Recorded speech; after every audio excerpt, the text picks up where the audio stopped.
നികുതിദായകർക്ക് കാര്യമായ ആനുകൂല്യങ്ങൾ ഒന്നുമില്ലാതെ കേന്ദ്ര പൊതുബഡ്ജറ്റ് അവതരിപ്പിച്ചു. ആദായ നികുതി ഇളവിൽ മാറ്റമില്ല. 5 ലക്ഷത്തിന് താഴെ വാർഷിക വരുമാനമുള്ളവർക്ക് നൽകിയിരുന്ന റിബേറ്റ് 5000 രൂപയാക്കി ഉയർത്തി. ആധാറിന് നിയമപരീക്ഷ നൽകുമെന്ന് ബഡ്ജറ്റിൽ പ്രഖ്യാപനം. 5 സംസ്ഥാനങ്ങളിലെ തിരഞ്ഞെടുപ്പ് മുന്നിൽ കണ്ട് ഗ്രാമീണ കാർഷിക മേഖലയ്ക്ക് നിരവധി പദ്ധതികളും പ്രഖ്യാപിച്ചു. അതേസമയം സ്കൂൾ വിദ്യാഭ്യാസ ഫണ്ട് മുൻ വർഷത്തേതിൽ നിന്നും വെട്ടിക്കുറയ്ക്കുകയും ചെയ്തു. പൊതുമേഖലാ സ്ഥാപനങ്ങളുടെ ഓഹരി വിറ്റഴിക്കൽ വകുപ്പ് ഓഹരി നിക്ഷേപ വകുപ്പായും പുനർനാമകരണം ചെയ്തു. വിശദാംശങ്ങളുമായി സന്തോഷ് സർലിംഗ് ചേരുന്നു. സന്തോഷ്, രണ്ടാം സമ്പൂർണ്ണ ബഡ്ജറ്റിൽ ഏതൊക്കെ മേഖലകളെ പരാമർശിച്ചു? കാർഷിക മേഖലയിലടക്കം പുതിയ പദ്ധതികൾ ഏത് രീതിയിൽ പ്രഖ്യാപിച്ചു? ഏതൊക്കെ രീതിയിൽ തുക വകയിരുത്തി? എന്തൊക്കെയാണ് വിവരങ്ങൾ? പ്രജീഷ്, 5 സംസ്ഥാനങ്ങളിലെ തെരഞ്ഞെടുപ്പ് മുന്നിൽ കണ്ടുള്ള പ്രഖ്യാപനങ്ങൾ നിരവധി ഉൾപ്പെടുത്തിയാണ് കേന്ദ്ര ധനമന്ത്രി അരുൺ ജെയ്റ്റ്ലി തന്റെ 3ാമത്തെ ബഡ്ജറ്റ് അവതരിപ്പിച്ചത്. കൃഷി, ആരോഗ്യം, വിദ്യാഭ്യാസം, നികുതി പരിഷ്കരണങ്ങൾ തുടങ്ങി 9 മേഖലകൾക്ക് പ്രാധാന്യമെന്ന ആമുഖവും ബഡ്ജറ്റിലുണ്ടായിരുന്നു. കാർഷിക മേഖലയ്ക്ക് മാത്രമായി മാറ്റിവെച്ചതാകട്ടെ 35,984 കോടി രൂപ. 2022ഓടെ കർഷകരുടെ വരുമാനം ഇരട്ടിയാകുമെന്ന പ്രഖ്യാപനവും നടത്തി. ജൈവ കൃഷി പ്രോത്സാഹിപ്പിക്കാൻ 5 ലക്ഷം കോടി രൂപ, ജലസേചന പദ്ധതികൾക്ക് 8,500 കോടി, കർഷകർക്ക് 9 ലക്ഷം കോടിയുടെ വായ്പ എന്നിവയും ബഡ്ജറ്റിൽ പ്രഖ്യാപനങ്ങളായി ഉണ്ടായിരുന്നു. തൊഴിലുറപ്പ് പദ്ധതിക്ക് 38,500 കോടി രൂപയാണ് അനുവദിച്ചത്. മുൻ വർഷത്തേക്കാൾ വലിയൊരു തുകയാണ് ഇത്. ഇത്രയും കാലം അനുവദിച്ചിട്ടുള്ള റെക്കോർഡ് തുക കൂടിയാണ് ഇത്. BPL കുടുംബാംഗങ്ങൾക്ക് പാചകവാതക സബ്സിഡി ലഭിക്കാൻ പ്രത്യേക പദ്ധതി കൊണ്ടുവരും എന്നും പ്രഖ്യാപിച്ചു. അതേസമയം നികുതിദായകർക്ക് ഗുണകരമായ രീതിയിൽ മാറ്റങ്ങളില്ല എന്ന് ചൂണ്ടിക്കാണിക്കുന്നു. ആദായ നികുതി ഇളവിലാണ് ഒരു മാറ്റവും വരുത്താത്തത്. എന്നാൽ 5 ലക്ഷത്തിന് താഴെ വാർഷിക വരുമാനമുള്ളവരുടെ ആദായ നികുതി റിബേറ്റ് 2000 നിന്ന് 5000 ഉയർത്തിയത് ചെറിയൊരു ആശ്വാസം നൽകും. വീട്ടുവാടക ശമ്പള ഇനത്തിൽ ലഭിക്കാത്തവർക്ക് നൽകേണ്ട നികുതി ഇളവ് പരിധി 60,000 രൂപയാക്കിയും ഉയർത്തിയിട്ടുണ്ട്. നേരത്തെ 24,000 ആയിരുന്നു. ഭവന വായ്പാ പലിശ നികുതി 50,000 രൂപയാക്കിയും വർദ്ധിപ്പിച്ചു. എന്നാൽ ആധാറിന് നിയമപരിരക്ഷ നൽകും എന്ന പ്രഖ്യാപനമാണ് ശ്രദ്ധേയമായത്. കാരണം UPA സർക്കാരിന്റെ കാലത്ത് ഇതിനെ നഖശിതാന്തം എതിർത്ത പാർട്ടിയാണ് BJP. മോദി തന്നെ നേരിട്ട് എതിർക്കുകയും ചെയ്തു. പക്ഷെ ഇപ്പോൾ അദ്ദേഹം പറയുന്നത് നിയമപരിരക്ഷ നൽകി കൂടുതൽ മേഖലകളിലേക്ക് വ്യാപിപ്പിക്കും എന്നാണ്. രാജ്യത്തെ റോഡ് വികസനത്തിനായി 97,000 കോടി രൂപ, എല്ലാ കുടുംബങ്ങൾക്കും 1 ലക്ഷം രൂപയുടെ ഇൻഷുറൻസ് പരിരക്ഷയുണ്ട്. മുതിർന്ന പൗരന്മാർക്കാകട്ടെ ഇക്കാര്യത്തിൽ 30,000 രൂപ അധികമായി ലഭിക്കും. 3000 ജനറ്റിക് മരുന്ന് കേന്ദ്രങ്ങൾ ആരംഭിക്കും. ജില്ലാ ആശുപത്രികളിലെല്ലാം ഡയാലിസിസ് കേന്ദ്രങ്ങൾ. രാജ്യത്തെ അടിസ്ഥാന സൗകര്യ വികസനത്തിനായി 2.21 ലക്ഷം കോടി രൂപയെ മാറ്റിവെച്ചിട്ടുണ്ട്. പഴയ 160 വിമാനത്താവളങ്ങൾ 50 മുതൽ 100 കോടി രൂപ ചെലവഴിച്ച് നവീകരിക്കും. പൊതുഗതാഗത സംവിധാനം പ്രോത്സാഹിപ്പിക്കുന്ന രീതിയിൽ മോട്ടോർ വെഹിക്കിൾ ആക്ടിൽ മാറ്റം വരുത്തുമെന്നും വ്യക്തമാക്കി. എന്നാൽ സ്കൂൾ വിദ്യാഭ്യാസ മേഖലയിലെ ഫണ്ട് പരിശോധിക്കുമ്പോൾ കഴിഞ്ഞ വർഷം 70 കോടിക്ക് അടുത്താണ് അനുവദിച്ചെങ്കിൽ ഇത്തവണ അത് 63 കോടിയായി വെട്ടിക്കുറച്ചിട്ടുണ്ട്. പൊതുമേഖലാ സ്ഥാപനങ്ങളുടെ ഓഹരി വിറ്റഴിക്കൽ ഒരു നയം തന്നെയുണ്ട് ഈ സർക്കാരിന്. അതുകൊണ്ട് തന്നെ ഓഹരി വിറ്റഴിക്കൽ വകുപ്പിനെ ഓഹരി നിക്ഷേപ വകുപ്പായും പുനർനാമകരണം ചെയ്തിരിക്കുന്നു. സന്തോഷ്, പൊതുവെ നോക്കുമ്പോൾ കാരണം ഒരു ഒട്ടേറെ പ്രഖ്യാപനങ്ങൾ ഉണ്ട്. കാർഷിക മേഖലയിലേക്കും ഗ്രാമീണ മേഖലയിലേക്ക് ഇറങ്ങി ചെന്നുകൊണ്ടുള്ള ഒട്ടേറെ പ്രഖ്യാപനങ്ങളുണ്ട്. നികുതി സംബന്ധിച്ചൊക്കെ തന്നെ ചെറുകിട നികുതിദായകർക്ക് ഉള്ള ചില പ്രഖ്യാപനങ്ങൾ കൂടി ഉണ്ട്. പൊതുവെ വിലയിരുത്തുമ്പോൾ കൂടുതൽ ജനസൗഹാർദ്ദം എന്ന് തോന്നുന്ന ഒരു ഘട്ടം തെരഞ്ഞെടുപ്പ് മാത്രമല്ല, വരാൻ പോകുന്ന 4-5 സംസ്ഥാനങ്ങളിൽ മാത്രവുമല്ല ഒട്ടേറെ വിമർശനങ്ങൾ കൂടി പല കോണുകളിൽ നിന്നും വരുന്നുണ്ട്. അങ്ങനെ വിലയിരുത്തി കഴിഞ്ഞാൽ പൊതുവെ പ്രജീഷ്, ഇക്കാര്യത്തിൽ പ്രതിപക്ഷം ഇപ്പോൾ ചൂണ്ടിക്കാണിച്ചിരിക്കുന്നത് അരുൺ ജെയ്റ്റ്ലി ആമുഖമായി പറഞ്ഞിരുന്നു, ആഗോള സാമ്പത്തിക മാന്ദ്യം വളരെ ക്രൈസിസ് ഉയർത്തുന്ന ഒരു സമയത്താണ് താൻ ബഡ്ജറ്റ് അവതരിപ്പിക്കുന്നതെന്ന്. പ്രതിപക്ഷം ഇക്കാര്യത്തെ ചോദ്യം ചെയ്യുന്നു. കാരണം ആഗോള സാമ്പത്തിക മാന്ദ്യം നിലനിൽക്കുന്നുണ്ട് യാഥാർത്ഥ്യമാണെങ്കിൽ പോലും ഇന്ത്യയുടെ സാമ്പത്തിക മേഖലയ്ക്ക് ഗുണകരമാകുന്ന രീതിയിൽ ആഗോള വിപണിയിൽ എണ്ണവില വലിയ തോതിൽ കുറഞ്ഞു നിൽക്കുന്നു. അത് വലിയൊരു ഗുണം തന്നെ ഇന്ത്യക്ക് നൽകുകയും ചെയ്യുന്നു. സാമ്പത്തിക സർവേ ഇക്കാര്യം ചൂണ്ടിക്കാണിക്കുകയും ചെയ്തു. ആ ആനുകൂല്യത്തിൽ നിന്നുകൊണ്ടാണ്, അനുകൂല സാഹചര്യത്തിൽ നിന്നുകൊണ്ടാണ് അരുൺ ജെയ്റ്റ്ലി ബഡ്ജറ്റ് അവതരിപ്പിക്കുന്നത്. കൂടുതൽ ഫണ്ടുകൾ പല പദ്ധതികൾക്കുമായി വകയിരുത്തും എന്ന് പ്രതീക്ഷിക്കപ്പെട്ടിരുന്നു. പക്ഷെ പ്രഖ്യാപനം പ്രഖ്യാപനങ്ങളിൽ മാത്രം അത് ഒതുക്കി എന്നതിനപ്പുറം ഈ മേഖലയിലേക്ക് ഫണ്ടുകൾ കാര്യമായി വന്നിട്ടില്ല എന്നൊരു ആരോപണവുമുണ്ട്. വില കൂടുന്നവ നമ്മൾ ശ്രദ്ധിച്ചാൽ മതി. പരിസ്ഥിതി സെസ് എന്നൊരു പുതിയൊരു സെസ് വാഹന മേഖലയിൽ ഉൾപ്പെടുത്തിയിട്ടുണ്ട്. പെട്രോൾ ഡീസൽ കാറുകൾക്കാണ് പരിസ്ഥിതി സെസ് ഏർപ്പെടുത്തിയത്. പെട്രോളിന് 1% സെസ്സും ഡീസലിന് 2.5% സെസ്സും ഏർപ്പെടുത്തി. 10 ലക്ഷത്തിന് മുകളിലുള്ള വാഹനങ്ങൾക്ക് 1% സെസ് ഏർപ്പെടുത്തി. അങ്ങനെ ഈ മേഖലകളിലൊക്കെ വാഹന വില അധികം കൂടും. പിന്നെ സ്വർണവും ഡയമണ്ടിന്റെയും ഒക്കെ നികുതിയും വർദ്ധിപ്പിച്ചത് വഴി ഇവയ്ക്ക് വില കൂടും. എന്നാൽ വെള്ളിക്ക് ആ നികുതി ഉൾപ്പെടുത്തിയിട്ടില്ല. എന്നാൽ ഇത്തരം കാര്യങ്ങളിലൊക്കെ ഈ ചെറിയ കാര്യങ്ങൾ ഒതുക്കി എന്നതിനപ്പുറം മറ്റു വലിയൊരു പല ഭാഗത്തും നികുതി ഇളവ് വരുത്താമായിരുന്നു. അതൊന്നും ഉണ്ടായില്ലെന്നൊരു ആരോപണം പ്രതിപക്ഷ ഭാഗത്തുനിന്ന് ഇപ്പോൾ തന്നെ ഉയർന്നിട്ടുണ്ട്. സന്തോഷമാണ്. പാറ്റൂരിൽ കയ്യേറ്റം നടന്നതായി വിജിലൻസ് പറഞ്ഞിരിക്കുന്നു. മുഖ്യമന്ത്രിയുടെ പങ്ക് അന്വേഷിച്ചുകൂടെ, സംബന്ധിച്ച് അന്വേഷണം ഉണ്ടായിട്ടുണ്ടോ എന്നും കോടതി ചോദിച്ചിരിക്കുന്ന വിവരങ്ങൾ ജീവൻകുമാർ നൽകും. ജീവൻ, എന്താണ് കോടതി ഇക്കാര്യത്തിൽ പറഞ്ഞ സുപ്രധാന പരാമർശങ്ങൾ, ചോദ്യങ്ങൾ? പ്രജീഷ്, രാവിലെ മുതൽ ആരംഭിച്ച വാദങ്ങൾക്കിടെയുള്ള പരാമർശങ്ങളാണ് ഇപ്പോൾ കോടതി നടത്തിയിരിക്കുന്നത്.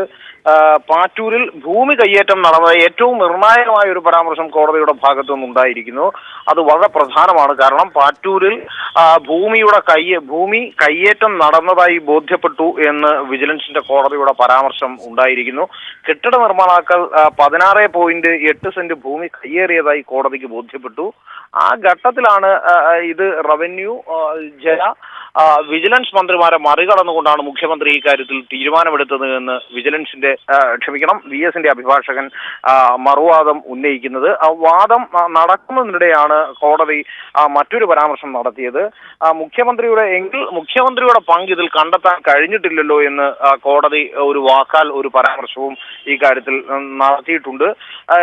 രാവിലെ മുതൽ കേസ് ആരംഭിച്ച ഘട്ടം മുതൽ തന്നെ ഇത് ഒരു ഭൂമി തർക്കം മാത്രമാണെന്നും അഴിമതി നിരോധന നിയമപ്രകാരം കോൺസ്റ്റിറ്റ്യൂട്ട് ചെയ്യപ്പെട്ടിരിക്കുന്ന ഒരു ബോഡിയായ ഈ വിജിലൻസ് കോടതിക്ക് ഇത് കേൾക്കാനാവില്ലെന്നും എന്നുള്ള വാദമാണ് വിജിലൻസിന് വേണ്ടി ഹാജരായ അഭിഭാഷകൻ വക്കം ശശീന്ദ്രൻ രാവിലെ മുതൽ വാദിക്കാനായി ശ്രമിച്ചത്. പുറമ്പോക്ക് ഭൂമി സംബന്ധിച്ച തർക്കം നിലനിൽക്കുന്നു എന്ന വി എസിന്റെ അഭിഭാഷകന്റെ വാദം നീണ്ട വിസ്താരത്തിനൊടുവിൽ അംഗീകരിക്കുവാൻ വിജിലൻസിന്റെ അഭിഭാഷകൻ തയ്യാറായി. പുറമ്പോക്ക് ഭൂമി സംബന്ധിച്ച തർക്കം അത് നിലനിൽക്കുന്നുണ്ട് എന്ന് തന്നെ അദ്ദേഹം അംഗീകരിച്ചു. പൈപ്പ് ലൈൻ മാറ്റിക്കൊടുക്കുവാനായി തയ്യാറായിട്ടുണ്ട്. എന്നാൽ അപ്പോഴും അദ്ദേഹം പറയുന്ന വാദം ഇത് പരിഗണിക്കേണ്ടത് വിജിലൻസ് കോടതിയല്ല, സിവിൽ തർക്കങ്ങൾ പരിഹരിക്കേണ്ട കോടതി വിജിലൻസ് കോടതിയല്ല, അതിനാൽ ഇത് സിവിൽ കോടതിയാണ് പരിഗണിക്കേണ്ടത് എന്ന വാദമാണ് അദ്ദേഹം ആദ്യം മുതൽ തന്നെ പറഞ്ഞുകൊണ്ടിരിക്കുന്നത്. ഭൂമി സംബന്ധമായ വിഷയത്തിൽ ജില്ലാ ഭരണകൂടത്തിനും റവന്യൂ വകുപ്പിനും വിജിലൻസ് ജലവകുപ്പുകൾക്കും വ്യത്യസ്തമായ അഭിപ്രായമുണ്ടെന്ന് വളരെ വ്യക്തമായി മുഖ്യമന്ത്രിക്ക് അറിയാമായിരുന്നു. അത്തരത്തിൽ 3 വകുപ്പുകൾ തമ്മിൽ വ്യത്യസ്തമായ അഭിപ്രായമുണ്ടെങ്കിൽ ഗവൺമെന്റിന്റെ റൂൾസ് ഓഫ് ബിസിനസ് പ്രകാരം അത് ക്യാബിനറ്റിൽ വെച്ചാണ് റെക്ടിഫൈ ചെയ്യേണ്ടത് എന്നിരിക്കെ അതിനു മുതിരാതെ ഒരു കമ്മീഷനെ നിയോഗിച്ചുകൊണ്ട് ഇക്കാര്യത്തിൽ മുഖ്യമന്ത്രിയും ചീഫ് സെക്രട്ടറിയും അമിത താല്പര്യത്തോടുകൂടി ഫയലിന്മേൽ തീരുമാനമെടുത്തു എന്നതായിരുന്നു വി എസിന്റെ അഭിഭാഷകന്റെ മറുവാദം. ഈ വാദവും മറുവാദവും മുറുകുന്നതിനിടെ പല ഘട്ടത്തിലും വി എസിന്റെ അഭിഭാഷകന്റെ വാദം തടസ്സപ്പെടുത്താൻ വക്കം ശശീന്ദ്രൻ ശ്രമിച്ചത് കോടതിയെ പ്രകോപിപ്പിച്ചു. തുടർന്ന് കോടതി വിജിലൻസിന്റെ അഭിഭാഷകനെ ശാസിക്കുകയും ചെയ്തു. ഒടുവിലാണ് ജേക്കബ് തോമസിന്റെ ഇത് സംബന്ധിച്ച ഒരു റിപ്പോർട്ട് വി എസിന്റെ അഭിഭാഷകൻ കോടതി മുമ്പാകെ ഹാജരാക്കി.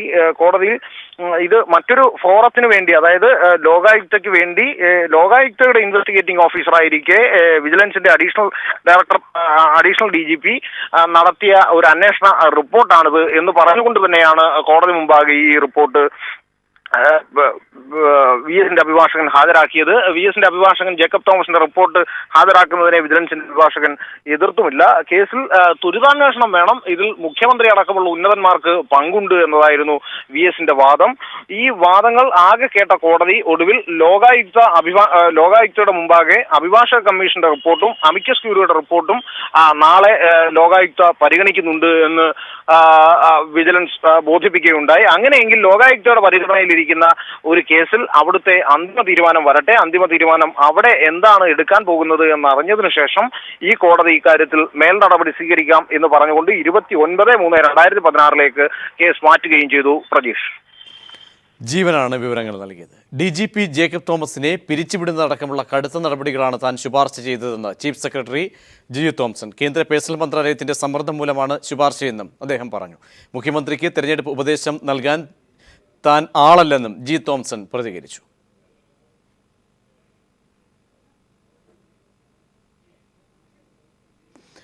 തെരഞ്ഞെടുപ്പിൽ മത്സരിക്കുന്നതിന് VSനും പിണറായിക്കും തടസ്സമില്ലെന്ന് കോടിയേരി ബാലകൃഷ്ണൻ. മുഖ്യമന്ത്രിയാകാൻ യോഗ്യതയുള്ള സ്ഥാനാർത്ഥികൾ പട്ടികയിൽ ഉണ്ടാകുമെന്നും കോടിയേരി ബാലകൃഷ്ണൻ പറഞ്ഞു.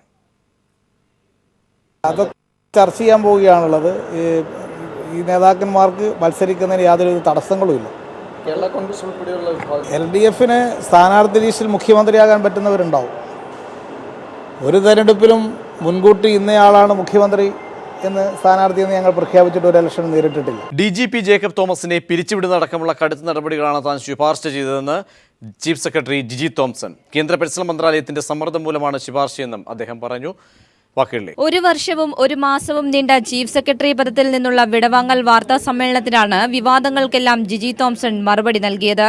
DGP ജേക്കബ് തോമസിനെ പിരിച്ചുവിടുന്നതടക്കമുള്ള കടുത്ത നടപടികളാണ് താൻ ശുപാർശ ചെയ്തിട്ടുള്ളത്. കേന്ദ്ര പേഴ്സണൽ മന്ത്രാലയത്തിന്റെ സമ്മർദ്ദം മൂലമാണ് ശുപാർശയെന്നും ജിജി തോംസൺ വ്യക്തമാക്കി. എനിക്ക് കേന്ദ്ര ഗവൺമെന്റിൽ നിന്ന് ഒരു കടലാസ് കിട്ടി, നിങ്ങൾ ഇത്രയും സീരിയസ് ആയിട്ടുള്ള ഒരു ഇൻഡിസിപ്ലിൻ കാണിച്ച ഉദ്യോഗസ്ഥനെതിരെ എന്തുകൊണ്ട് നടപടി എടുത്തില്ല എന്ന് ബോധ്യപ്പെടുത്താനായിട്ട് എനിക്ക് കത്ത് തന്ന സമയത്താണ് ഞാൻ വീണ്ടും അദ്ദേഹത്തിന് 3ാമത് ഒരു നോട്ടീസ് ഇഷ്യൂ ചെയ്തത്. അപ്പോൾ അതിനുള്ള മറുപടി അദ്ദേഹം നൽകിയിട്ടുണ്ട്. അദ്ദേഹം നൽകിയ മറുപടി ഈ പ്രാവശ്യം തൃപ്തികരമല്ല. അതുകൊണ്ട് അതിനകത്ത് കർശനമായ നടപടികൾ ഉണ്ടാവണമെന്ന് ഞാൻ ശുപാർശ ചെയ്തിട്ടുണ്ടെന്നുള്ളത് സത്യമാണ്. ഇപ്പോൾ ശുപാർശ ചെയ്തിരിക്കുന്നത് മേജർ പെനാൽറ്റി ഇമ്പോസ് ചെയ്യാനാണ്. ധനകാര്യ സെക്രട്ടറി KM എബ്രഹാം നിയമാനുസൃതമാണ് പോയതെന്നും ചീഫ് സെക്രട്ടറി കൂട്ടിച്ചേർത്തു. മുഖ്യമന്ത്രിയുടെ ഉപദേഷ്ടാവ് എന്ന തന്റെ പുതിയ നിയമനത്തെക്കുറിച്ചുള്ള ജിജി തോംസന്റെ പ്രതികരണം ഇങ്ങനെയായിരുന്നു. അതാണ് ചെയ്തത്. അല്ലാതെ പിന്നെ മുഖ്യമന്ത്രിയുടെ അടുത്ത ഇലക്ഷന് വേണ്ടുന്ന ഉപദേശങ്ങൾ കൊടുക്കാനൊന്നും അല്ല. അതിന് ഞാൻ ആളല്ല, അദ്ദേഹത്തിന് അതിൻ്റെ ആവശ്യമുണ്ടെന്നും തോന്നുന്നില്ല. പാമോയിലിൻ ഇടപാടിൽ മന്ത്രിസഭാ തീരുമാനം നടപ്പാക്കുക മാത്രമാണ് താൻ ചെയ്തതെന്നും ഒരു സിവിൽ സർവന്റിന് മന്ത്രിസഭാ തീരുമാനം ചോദ്യം ചെയ്യാനാകില്ലെന്നും അദ്ദേഹം പ്രതികരിച്ചു. അപ്പോൾ ഒരു സിവിൽ സർവന്റിനെ സംബന്ധിച്ചിടത്തോളം ക്യാബിനറ്റ് ഒരു തീരുമാനം എടുത്തു കഴിഞ്ഞാൽ നടപ്പിലാക്കിയേ മതിയാവുള്ളൂ. ഏതെങ്കിലും ഒരു ഓഫീസർക്ക് അതിനെതിരെ തീരുമാനമെടുക്കാൻ പറ്റുമോ? പറ്റില്ല. ഓപ്പറേഷൻ അനന്തയാണ് തന്റെ ഹൃദയത്തോട് ഏറ്റവും ചേർന്ന പദ്ധതി. വിവാദങ്ങൾ എന്നെ തളർത്തിയിട്ടില്ലെന്നും പിന്തുണയ്ക്കുകയും വിമർശിക്കുകയും ചെയ്ത എല്ലാവർക്കും നന്ദിയും രേഖപ്പെടുത്തിയാണ് അദ്ദേഹം വാർത്താസമ്മേളനം അവസാനിപ്പിച്ചത്. News bureau, Thiruvananthapuram. സർക്കാർ അധിക നികുതി ചുമത്തിയതിനെ തുടർന്ന് കടയ്ക്കുള്ളിൽ വ്യാപാരി ആത്മഹത്യ ചെയ്തു. ആലപ്പുഴയിലാണ് സംഭവം. അമ്പലപ്പുഴ ചിത്ര സ്റ്റോർ ഉടമ ശ്രീകുമാറാണ് ആത്മഹത്യ ചെയ്തത്. വ്യാപാര മേഖലയിൽ സർക്കാർ ചുമത്തിയ അധിക നികുതിയാണ് വ്യാപാരിയുടെ ജീവനെടുത്തത്. അമ്പലപ്പുഴ ചിത്ര സ്റ്റോർ ഉടമ ശ്രീകുമാറാണ് ഇന്ന് പുലർച്ചെയോടെ കടയ്ക്കുള്ളിൽ ആത്മഹത്യ ചെയ്തത്. 16 ലക്ഷം രൂപ സെയിൽ ടാക്സിനടക്കേണ്ട അവസാന ദിവസമായ ഇന്ന് ഇയാൾ കടയ്ക്കുള്ളിൽ തൂങ്ങി മരിക്കുകയായിരുന്നു. സംഭവത്തിൽ പ്രതിഷേധിച്ച് വ്യാപാരികൾ നാളെ കടകളടച്ച് ഹർത്താൽ ആചരിക്കും. സെയിൽ ടാക്സ് ഉദ്യോഗസ്ഥരെ ഏതാണ്ട് 16 ലക്ഷത്തോളം രൂപ അന്നന്ന് നിത്യവൃത്തിക്ക് കഴിയുന്ന ഇദ്ദേഹത്തിന് അടിച്ചു കൊടുത്തിരിക്കുകയാണ്. ഇതിന് കാരണക്കാരൻ സെയിൽ ടാക്സ് ഉദ്യോഗസ്ഥർ തന്നെയാണ്. സെയിൽ ടാക്സിന്റെ ഭാഗത്തു നിന്നുള്ള പീഡനവും സമ്മർദ്ദവുമാണ് വ്യാപാരിയുടെ മരണകാരണമെന്ന് സംഘടനാ ഭാരവാഹികൾ പറയുന്നു. പക്ഷേ നിർഭാഗ്യവശാൽ സെയിൽ ടാക്സിൻ്റെ ആലപ്പുഴ ജില്ലയിലെ ഉദ്യോഗസ്ഥന്മാരെ അദ്ദേഹത്തെ നിരന്തരമായി പീഡിപ്പിക്കുന്നതിൻ്റെ അടിസ്ഥാനത്തിൽ ഇന്നലെ അദ്ദേഹം ഏതാണ്ട് ഒരു 16 ലക്ഷം രൂപയുടെ നോട്ടീസാണ് അദ്ദേഹത്തിന് നൽകിയിരിക്കുന്നത്. ശരിക്കും പറഞ്ഞാൽ ഇത് ഇദ്ദേഹത്തിന് മാത്രമല്ല, ഈ പ്രദേശത്തുള്ള കച്ചവടക്കാർക്ക് മൊത്തം ഇപ്പോൾ സർക്കാരിൻ്റെ ഒരു പുതിയ നയം അനുസരിച്ച് സെയിൽ ടാക്സ് ഉദ്യോഗസ്ഥന്മാർ ആവശ്യമില്ലാതെ അവർക്ക് റവന്യൂ ഉണ്ടാക്കാൻ വേണ്ടിയിട്ടുള്ള ഒരു തീരുമാനത്തിൻ്റെ അടിസ്ഥാനത്തിൽ സർക്കാരിന്റെ വരുമാനം വർദ്ധിപ്പിക്കുന്നതിന് വേണ്ടി സെയിൽ ടാക്സ് ഉദ്യോഗസ്ഥർക്ക് നൽകിയിരിക്കുന്ന നിർബന്ധിത തുക പിരിച്ചെടുക്കുന്നതിനിടയിലാണ് വ്യാപാരി ആത്മഹത്യ ചെയ്തത്. കുറ്റക്കാർക്കെതിരെ നരഹത്യയ്ക്ക് കേസെടുക്കണമെന്നാണ് വ്യാപാരി വ്യവസായി സംഘടനകൾ ആവശ്യപ്പെടുന്നത്. News bureau, Alappuzha. ആലപ്പുഴയിൽ വ്യാപാരിയുടെ മരണവുമായി ബന്ധപ്പെട്ട് ഇപ്പോൾ പ്രതിഷേധം ശക്തിപ്പെടുകയാണ്. വ്യാപാരികൾ ആലപ്പുഴയിൽ വിൽപ്പന നികുതിയുടെ ഓഫീസ് ഉപരോധിക്കുന്നു. ഷാജഹാൻ വിശദാംശങ്ങൾ നൽകും. ഷാജി, വലിയ തോതിൽ സർക്കാരിൻ്റെ ക്രൂരത കൊണ്ട് തന്നെ ബലി കൊടുക്കേണ്ടി വന്നിരിക്കുന്നു ജീവൻ വ്യാപാരിക്ക്. പ്രതിഷേധം ഏത് രീതിയിലാണ് രൂപപ്പെടുന്നത്? എത്രത്തോളം ജനപങ്കാളിത്തം ഈ ജനകീയ പ്രതിഷേധത്തിൽ ഉണ്ട്, വ്യാപാരികളുടെ പ്രതിഷേധത്തിൽ? പ്രതീക്ഷ തീർച്ചയായിട്ടും ഇന്ന് പുലർച്ചെയാണ് ശ്രീകുമാർ തന്റെ കടയ്ക്കുള്ളിൽ ആത്മഹത്യ ചെയ്തത്. ഇതിന് ഉത്തരവാദി വിൽപ്പന നികുതി ഉദ്യോഗസ്ഥരാണ്. അവരുടെ ഭാഗത്തു നിന്നുള്ള ശക്തമായ ഫൈൻ അടച്ചതാണ് ഇപ്പോൾ ഇത്തരത്തിലൊരു ആത്മഹത്യയിലേക്ക് കൊണ്ടെത്തിച്ചത്. ഇത് സർക്കാരിന് വേണ്ടിയിട്ടാണ് ഉദ്യോഗസ്ഥർ ഇത്രയധികം പിഴ ഇത്തരത്തിലുള്ള ചെറുകിട ഉത്പാദകരിൽ അല്ലെങ്കിൽ ചെറുകിട വിറ്റുവരവ് നടത്തുന്ന സാധാരണപ്പെട്ട കച്ചവടക്കാരിൽ നിന്നും ഈടാക്കിക്കൊണ്ടിരിക്കുന്നത്. ഇതിനെതിരെയാണ് ഇപ്പോൾ ശക്തമായ പ്രതിഷേധ സമരം വ്യാപാരി വ്യവസായി സംഘടനകൾ നടത്തിയത്. സംഘടനകൾ ഒറ്റക്കെട്ടായി ആലപ്പുഴയിലെ സെയിൽ ടാക്സ് ഓഫീസിന് മുന്നിൽ സമരം നടത്തുകയാണ്. ഇന്ന് പുലർച്ചെ മരണപ്പെട്ട ശ്രീകുമാറിന്റെ മൃതദേഹവും വഹിച്ചുകൊണ്ടാണ് നൂറുകണക്കിന് വാഹനങ്ങളുടെ അകമ്പടിയോടുകൂടി പ്രതിഷേധ സമരം നടക്കുന്നത്. ശക്തമായ പോലീസ് ബന്ധത്തോടുകൂടിയാണ്. ഷാജി ഒരു പക്ഷേ ഇത്തരത്തിൽ വിൽപ്പന നികുതി സ്വാഭാവികമാണ്, അത് നിയമപരമായ തലത്തിൽ നിന്ന് നോക്കുമ്പോൾ എന്തായാലും അത് അടയ്ക്കുന്നതാണ്. പക്ഷേ അധികം രീതിയിൽ ഇതിൻ്റെ പേരിൽ ഒരു ശരിയില്ലായ്മ നടക്കുന്നുണ്ടോ? സാവകാശമൊക്കെ തന്നെ ഒരു പക്ഷേ തേടാമായിരുന്നിട്ട് കൂടി അതൊന്നുമില്ലാതെ വ്യാപാരികളെ പീഡിപ്പിക്കുന്ന ഒരു തരത്തിലേക്കാണ് ഇത്തരത്തിൽ സംസ്ഥാന സർക്കാരിൻ്റെ ഈ നിലപാടെന്നാണോ വ്യാപാരികൾ ഒന്നടങ്കം പറയുന്നത്? പ്രതിഷേധത്തിലേക്ക് വരുന്ന ആളുകൾ പ്രധാനമായും മുന്നോട്ട് വയ്ക്കുന്ന ആവശ്യങ്ങൾ എന്തൊക്കെയാണ് ഇന്ന് ഈ സാഹചര്യത്തിൽ? തീർച്ചയായിട്ടും കാരണം ബാറടക്കം നിർത്തിവെക്കേണ്ട ഒരു സാഹചര്യത്തിലാണ് ഇപ്പോൾ ഇത്തരത്തിൽ ചെറു ഉത്പാദകരിൽ നിന്നും അമിത പണം ഈടാക്കിക്കൊണ്ട് സർക്കാരിന്റെ സമ്പദ്ഘടന സംരക്ഷിക്കുന്നതിന് വേണ്ടിയിട്ട് നീക്കം നടക്കുന്നത്. ഇതിന്റെ ഭാഗമായിട്ടാണ് ഇപ്പോൾ ഇത്തരത്തിൽ ചെറുകിട ഉത്പാദകരും വിതരണക്കാരുമായിട്ടുള്ള കച്ചവടക്കാരന് വ്യാപകമായിട്ട് ഏകദേശം 20 ലക്ഷം, 25 ലക്ഷം, 10 ലക്ഷം ഇത്തരത്തിൽ വിവിധ തുകകൾ അടങ്ങിയ നോട്ടീസ് നൽകിയിരിക്കുന്നത്. പലരും പലതവണ ഇതിന് കിഴിവ് ആവശ്യപ്പെട്ടുകൊണ്ട് സർക്കാരിനെ ഉദ്യോഗസ്ഥരെയൊക്കെ സമീപിച്ചിട്ടും യാതൊരുവിധ നടപടിയും ഉണ്ടാകാത്ത സാഹചര്യത്തിലാണ് ഒരു വ്യാപാരിയുടെ ജീവൻ തന്നെ നഷ്ടപ്പെടേണ്ട ഒരു സാഹചര്യം ഉണ്ടായത്. ഇതിനെതിരെയാണ് ഇപ്പോൾ നാളെ സംസ്ഥാന വ്യാപകമായിട്ട് വ്യാപാരികൾ ഹർത്താലിന് ആഹ്വാനം ചെയ്തിരിക്കുന്നത്. ഏകദേശം 1 മണിക്കൂറോളം നേരം ആലപ്പുഴ വിൽപ്പന നികുതി ഓഫീസിന് മുന്നിൽ ഇത്തരത്തിൽ മൃതദേഹം വഹിച്ചുകൊണ്ടുള്ള ഒരു പ്രതിഷേധ സമരം നടന്നു. ഇപ്പോൾ വിവാദയാത്രയായിട്ട് അദ്ദേഹത്തിന്റെ വീട്ടുവളപ്പിൽ സംസ്കരിക്കുന്നതിന് വേണ്ടി അമ്പലപ്പുഴയിലേക്ക് കൊണ്ടുപോയിരിക്കുകയാണ്.